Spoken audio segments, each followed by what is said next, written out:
Assalamualaikum warahmatullahi wabarakatuh. Jadi di sini kami sebagai kelompok 4 dari mata kuliah Functional Programming akan menjelaskan tentang tugas yang diberikan, yaitu tugas rekonstruksi fungsi mapping. Nah, di sini anggotanya sendiri ada Rizky Dwi Putra, ada Mia Maulidia, ada Ramadan Bayu, Bagas Cahyo, Nila Ayu Christine, saya sendiri Fahrudin Amri, dan juga Hans Hafilah. Pembahasan yang akan kami bahas di sini yaitu ada pengertian rekursif, lalu yang kedua map menggunakan rekursif, yang ketiga map menggunakan lambda, empat filter menggunakan rekursif, lima filtering menggunakan lambda, enam sum menggunakan rekursif, dan tujuh sort menggunakan rekursif. Yang pertama adalah pengertian rekursif. Apa itu rekursif? Rekursif itu adalah suatu proses dari fungsi yang memanggil dirinya sendiri secara berulang-ulang. Jadi di dalam fungsi rekursif ini ada pemanggilan fungsi itu sendiri. Karena proses dalam rekursif ini terjadi secara berulang-ulang, maka harus ada kondisi yang membuat perulangan tersebut berhenti. Jika tidak, maka proses tidak akan pernah berhenti sampai memori yang memproses fungsi tersebut penuh. Nah, di sini ada empat hal utama yang bakal dijelaskan oleh kelompok kami pada presentasi kali ini. Yang pertama adalah map. Maksud dari map sendiri adalah mengubah data yang ada pada list tanpa perlu merubah data list aslinya. Jadi yang diubah hanyalah hasil dari data listnya tersebut. Yang kedua ada filtering. Sesuai dengan namanya, filtering adalah proses pemilahan dari list yang ada. Lalu yang ketiga ada sorting, pengurutan dari data yang ada pada list. Dan yang terakhir ada sum, yaitu penjumlahan total dari data yang ada pada list. Mungkin selanjutnya bisa dilanjutkan oleh teman saya. Oke, saya Rizky Putra akan menjelaskan dari fungsi dari map. Bisa dilihat pada input sebelah kiri dan outputnya sebelah kanan. Mungkin bisa di stop share ya. Eh, jadi jadi fungsi map itu biasanya kalau secara bahasa itu digunakan untuk menerapkan suatu fungsi yang diberikan ke setiap item atau anggota iterable. Bisa list, bisa tuple atau lain-lainnya. Dan juga itu mengembalikan dalam bentuk objek map. Nah, tapi kalau menurut saya sendiri itu menurut saya itu map itu adalah mengubah data yang ada pada list tanpa perlu mengubah data list aslinya. Jadi yang diubah itu hanyalah hasil dari data listnya tersebut. Nah, langsung saja kita menuju VS Code-nya. Eh,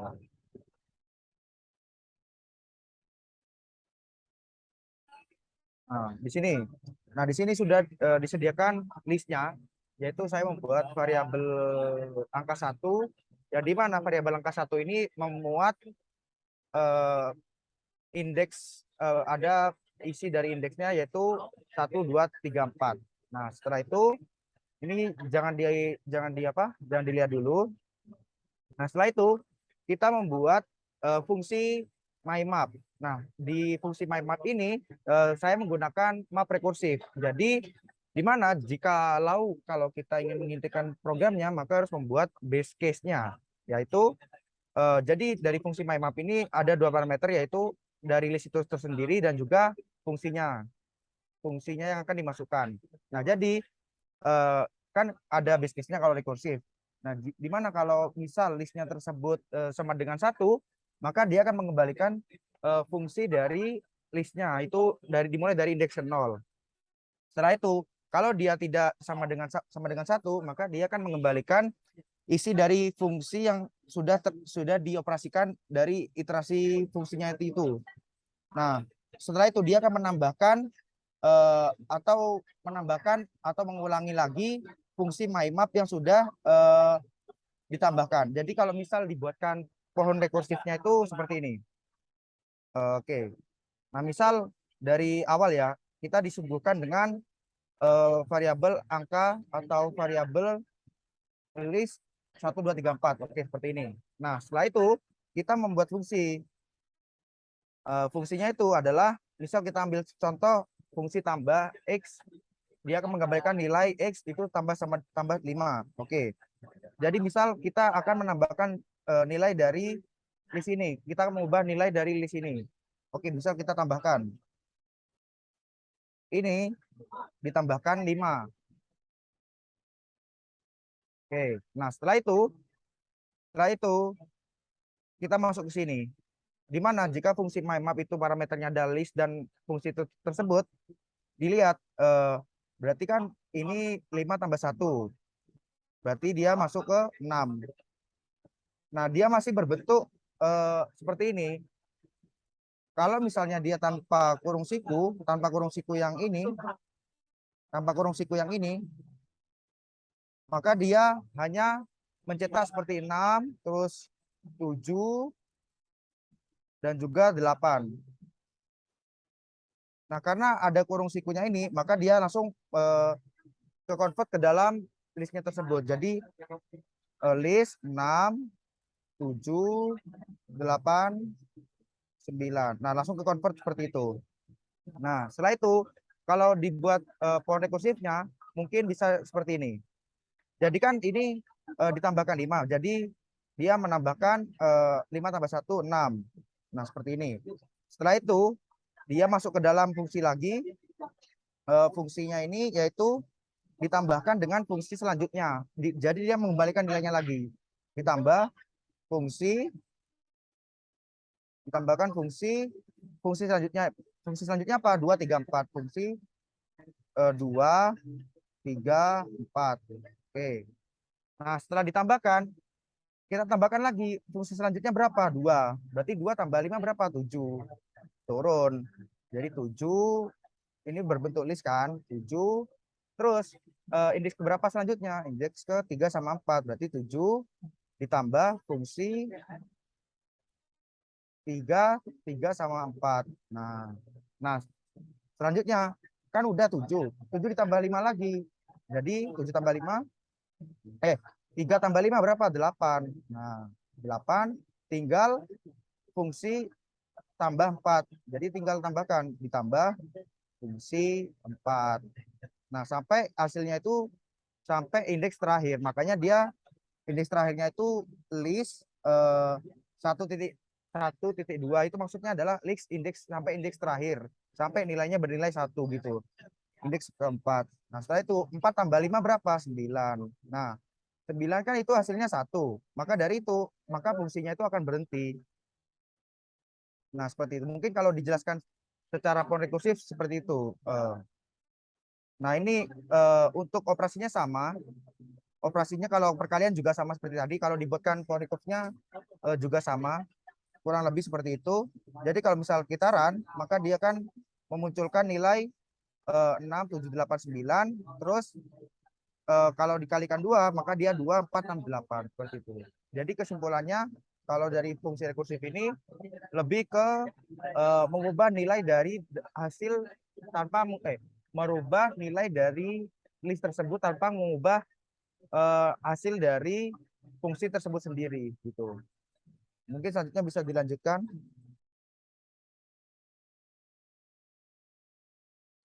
Baik, mungkin bisa di stop share dulu.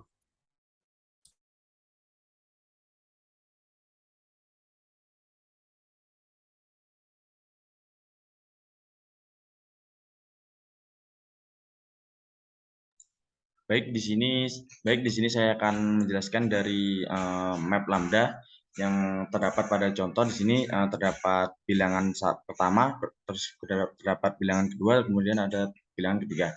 Nah, pada map lambda ini map itu kan dalam penjelasannya itu kan untuk tidak mengubah data, tapi dia akan mengubah pada hasilnya. Jadi pada map lambda ini saya membuat yang pertama yaitu pada bilangan pertama yaitu terdapat angka 1, 2, 3, kemudian pada bilangan kedua terdapat 4, 5, 6, kemudian pada bilangan ketiga terdapat 7, 8, 9. Nah, pada hasilnya map lambda ini pada bilangan pertama akan diambil pada angka pertamanya yaitu 1, kemudian akan ditambahkan dengan angka kedua yang berangka 4, kemudian ada bilangan ketiga yang berangka 7. Kemudian pada angka tersebut akan dijumlahkan dari atas ke bawah. Jadi angka ini akan dijumlahkan dari bilangan yang pertama yang ada angka 1, kemudian akan dijumlahkan kepada angka keempat, kemudian ada dijumlahkan angka 7. Maka jika di print hasilnya maka akan terdapat angka 12. Kemudian begitu dengan selanjutnya terdapat pada bilangan yang baris kedua, pada bilangan pertama terdapat angka 2, kemudian bilangan kedua terdapat angka 5, kemudian bilangan ketiga terdapat angka 8. Mereka akan dijumlahkan secara dari atas ke bawah dan akan menghasilkan angka 15 dan seterusnya. Mungkin bisa dilanjutkan.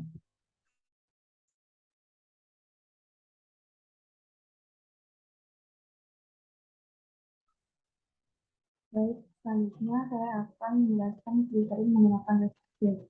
Yaitu fungsi filter yaitu menerima dua parameter, yaitu fungsi dan list. Fungsi di sini berisi base case, recursive case, dan base case-nya itu adalah jika panjang list sama dengan 0, maka akan mereturn list. Terus recursive case-nya yaitu jika panjang list faktorial sama dengan 0 dan hasil evaluasi fungsinya ganjil bernilai true, maka akan mereturn list index tersebut. Dan selanjutnya akan memanggil fungsi filter lagi. Terus jika panjang list faktorial sama dengan 1 dan hasil evaluasinya fungsi genap dan bernilai false, maka selanjutnya akan mereturn fungsi filter lagi dan menggunakan parameter fung dan list index ke 1 sampai akhir. Selanjutnya mungkin bisa dilanjutkan.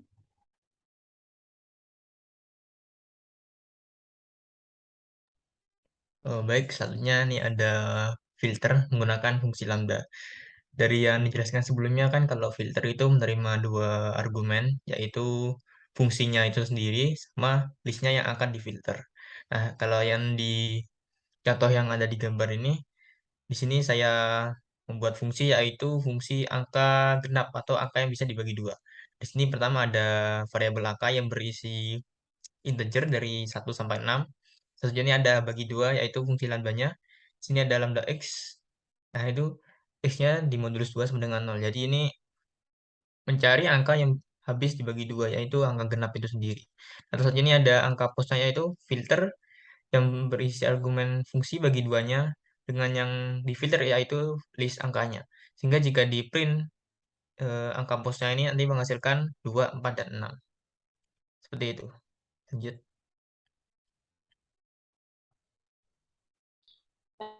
Baik, di fungsi sum menggunakan rekursif, di mana sum ini merupakan penjumlahan. Jadi semua data yang ada dalam list akan dijumlahkan. Nah, untuk fungsi ini berisi ada base case dan juga recursive case. Pada bagian base case-nya adalah jika panjang list sama dengan 0, maka akan mereturn 0.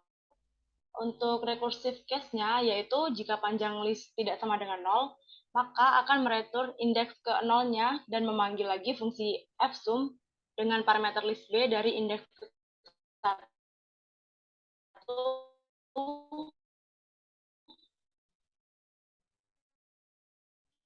hingga indeks terakhir. Nah, jadi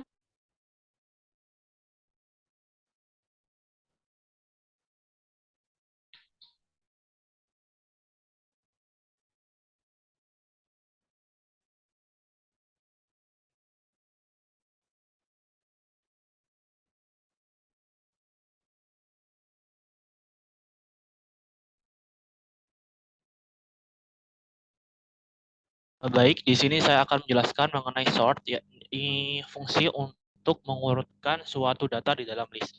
Sebelumnya bisa di zoom nggak, biar enak jelasnya.